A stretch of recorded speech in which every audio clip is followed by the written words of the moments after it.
Alors on le sait, hein, la question du pouvoir d'achat est évidemment le premier sujet, le principal sujet de préoccupation des Français. Comment est-ce qu'il a évolué ce pouvoir d'achat depuis la fin de la crise sanitaire? Réponse avec vous, Marc Vigneault. Bonjour Marc, Bonjour David. journaliste à l'opinion. Que nous dit l'INSEE quand on regarde les chiffres officiels sur l'évolution du pouvoir d'achat des Français depuis maintenant, allez, on va dire 2020 ou 2021? Alors même depuis fin 2019, sans prendre en compte l'année 2020 qui est un peu particulière, mais en gros entre fin 2019 et fin 2023, à partir des chiffres officiels de l'INSEE, l'OFCE, l'Observatoire français des conjonctures et économiques, nous dit que le pouvoir d'achat a augmenté en cumulé en moyenne de 1,9%. Il a augmenté essentiellement en 2020 jusqu'en 2021, parce qu'avec le quoi qu'il en coûte, grâce notamment au quoi qu'il en coûte. Et puis après, il a ralenti, il a stagné, et au final, il augmente de 1,9%. Voilà, ça ce sont pour les chiffres officiels. Maintenant, quand on pose la question aux Français, c'est différent. Ils ressentent une baisse de leur pouvoir d'achat ces dernières années, notamment du fait du retour de l'inflation, avec 5% d'inflation en 2022. En 2023, on est à 3% fin janvier en rythme annuel. À juste titre ou pas par rapport, encore une fois, il y a le ressenti, c'est comme pour la météo, enfin les températures, il y a le ressenti, et puis il y a les statistiques officielles. Pourquoi cet écart?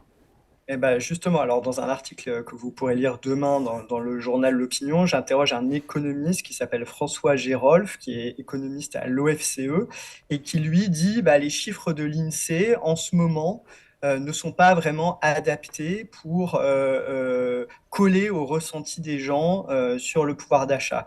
Notamment quelque chose d'assez simple à comprendre, c'est que le chiffre d'évolution moyenne du pouvoir d'achat que donne l'INSEE prend en compte les revenus du patrimoine, c'est-à-dire en gros les intérêts et les dividendes que certains ont perçus. Et donc l'INSEE dit, si vous percevez 3% d'intérêt, comme c'est le cas aujourd'hui sur le livret A, votre le pouvoir d'achat de votre revenu disponible, c'est les termes officiels du revenu disponible brut, augmente puisque vous touchez plus d'intérêt qu'à l'époque où le livret A était rémunéré à 0,5%. Et donc, ça tire la moyenne vers le haut, puisque forcément, dans une moyenne, on prend en compte ceux qui ont en partie ont de l'épargne, alors que c'est une épargne assez concentrée. Et en plus, ça surévalue l'augmentation du pouvoir d'achat des classes moyennes supérieures et des plus aisés, puisque François Gérolf dit, mais attendez, il faudrait, pour calculer vraiment le pouvoir d'achat de ces gens, il faudrait tenir compte de la dévaluation liée à l'inflation de leur stock d'épargne. Et donc, en fait, eux, ils voient la valeur de leur épargne se dévaluer. Et donc, on ne peut pas dire qu'il y a une augmentation du pouvoir d'achat. Et donc, c'est là qu'il dit, en cette période, les chiffres de l'INSEE sont particulièrement déconnectés de la réalité vécue, même pour les plus aisés, puisque on leur dit que leur pouvoir d'achat a beaucoup augmenté parce qu'ils ont touché plus d'intérêts, mais sauf que ces intérêts valent en valeur réelle moins qu'auparavant. Parce qu'on a eu 5% d'inflation l'an dernier, je le disais, et on prend l'exemple du livret A, mais on pourrait prendre d'autres placements. Voilà. L'assurance Livret vie, A, tous les 3%. placements à taux fixe. Alors, il y a des gens qui ont des revenus du capital qui sont très dynamiques, etc. Mais la plupart des gens, eux, ils ont des revenus en assurance vie à taux fixe en euros ou ils ont des livrets A au plafond. Et on sait que c'est beaucoup les classes moyennes très aisées et les plus aisés qui détiennent des livrets A au plafond. Et donc, eux, on leur dit votre pouvoir d'achat a beaucoup augmenté, alors que en fait la valeur de leur épargne s'est plutôt dévaluée puisqu'il y a plus d'inflation il y a 5% d'inflation et il y a 3% de taux d'intérêt par exemple sur un livret A. Et en plus, on tire le chiffre moyen vers le haut en comptabilisant des intérêts dont on ne prend pas en compte, encore une fois, la dévaluation monétaire liée à l'inflation, c'est ce qu'on appelle la taxe inflationniste. Marc, pardon, je suis un peu perdu. D'un côté, vous dites que l'OFCE, que l'on reçoit d'ailleurs régulièrement aussi dans l'émission, disent qu'en se basant sur les chiffres de l'INSEE, il y a une hausse du pouvoir d'achat depuis 2019. Et un autre économiste, toujours de l'OFCE, Oui. dit l'inverse. Oui, Donc oui, eux-mêmes oui, ne c'est sont un pas d'accord économiste entre un eux. petit peu dissident de l'OFCE. L'OFCE, ils font des calculs très officiels à partir des comptes de l'INSEE. Ils utilisent le chiffre officiel qui n'est d'ailleurs qu'un des chiffres publiés par l'INSEE. Il faut savoir que l'INSEE, c'est un organisme très sérieux qui publie beaucoup de chiffres. Ce que critique François Gérolf, c'est que la méthode principale d'évolution du pouvoir d'achat en France, c'est un indicateur précis de l'INSEE qui est très souvent mis en avant et lui dit cet indicateur-là, il devrait être dans cette période fortement relativisé et beaucoup moins utilisé parce qu'il pose les problèmes que je viens de vous décrire. Mais il pose d'autres problèmes, c'est ce que vous pourrez lire demain dans l'opinion. C'est par exemple, quand on calcule le pouvoir d'achat moyen des gens, eh ben, on agrège, par exemple, on regarde, il y a des ménages qui sont propriétaires de leur logement, qui sont, pardon, propriétaires de leur logement et qui louent d'autres logements à d'autres gens. Donc, eux, ça leur fait des revenus. Donc, on comptabilise ces loyers comme des revenus supplémentaires et ils augmentent. Mais les ménages locataires, eux, qui ne touchent pas ces revenus, bah, ils ne se retrouvent pas du tout dans le chiffre moyen, puisque eux ne perçoivent pas ces revenus. Euh, il y a d'autres critiques qui sont formulées par François Gérolf. Par exemple, il dit quand l'INSEE utilise l'indice des prix à la consommation qui est annoncé tous les mois. Et évidemment, il a un intérêt pour mesurer l'inflation. Mais les gens se disent, bah, c'est par rapport à ce chiffre-là que je dois regarder ou pas si l'inflation est plus forte que l'augmentation de mes revenus. Et en fait, ce chiffre-là, il pose des problèmes. Il est différent. Le panier de consommation qui est retenu pour le calculer est différent que le chiffre de l'indice utilisé au niveau européen, l'indice des prix à la consommation harmonisé. Et en fait, l'indice européen fait apparaître une inflation plus forte que ce que dit l'indice français. Ça ne veut pas dire que l'indice français est mauvais, mais en ce moment, il ne mesure pas assez, en fait, il ne prend pas assez compte il ne reflète pas assez une hausse des prix, notamment par exemple parce qu'il inclut dans son panier des frais de santé qui sont remboursés par la sécurité sociale. Mais eux, les gens, pour eux, c'est toujours remboursé par la sécurité sociale. Donc ça ne, ça ne rentre pas en compte dans leur ressenti de l'inflation. Eux, ce qu'ils voient, c'est la partie de leurs frais de santé non remboursés par la sécurité sociale et qui a tendance à augmenter. Et ça, c'est mieux reflété dans l'indice européen.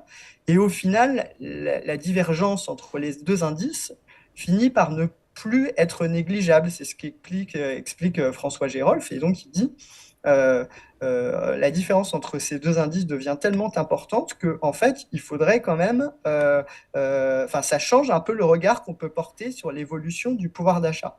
Il donne des exemples, si vous voulez, on peut rentrer dans des exemples pour différentes catégories de ménages sur le temps long. Il montre que la différence entre cet indice des prix français utilisé, qui a sa justification, et l'indice des prix harmonisé au niveau européen, que la différence commence à être importante.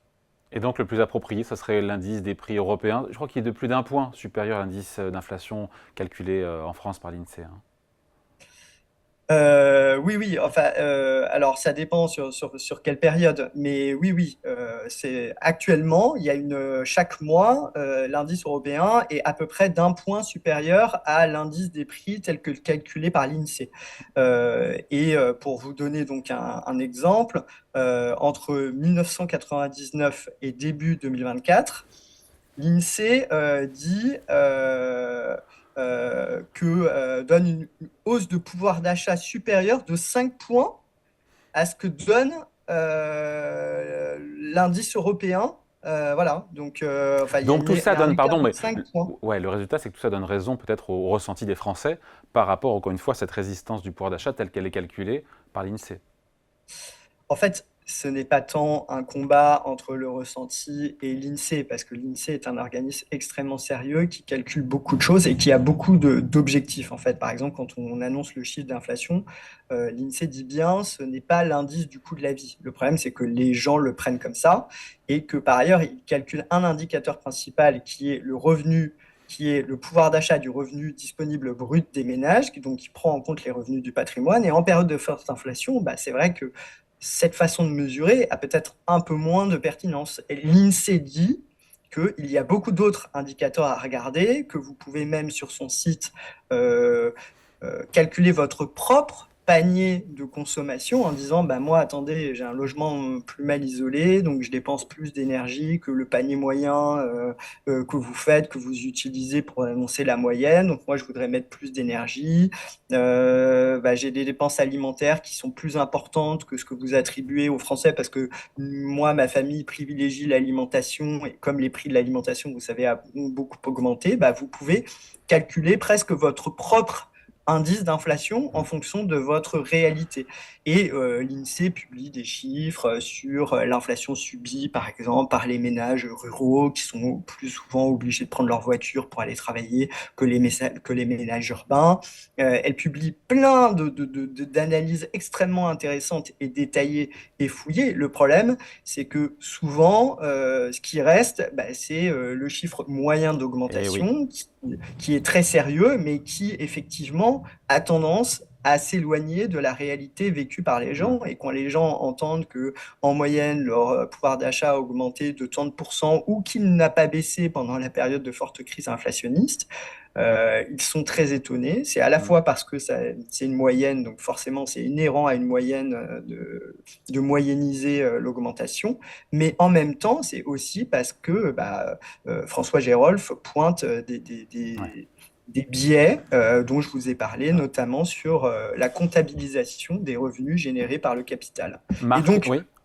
il y a des commentateurs qui disent que, par exemple, les plus riches ont vu leur pouvoir d'achat beaucoup augmenter dans la période et que la situation est beaucoup plus dure pour les plus pauvres. Mais bah oui, mais en même temps, la valeur du stock d'épargne des plus aisés, des classes moyennes supérieures, en fait, elle se déprécie. Donc, il faut, et François Gérolf, qui est pourtant pas du tout un économiste classé à droite, considère très compliqué de dire que les classes moyennes supérieures se sont enrichies pendant une période où, au contraire, leur épargne est mangée par l'inflation.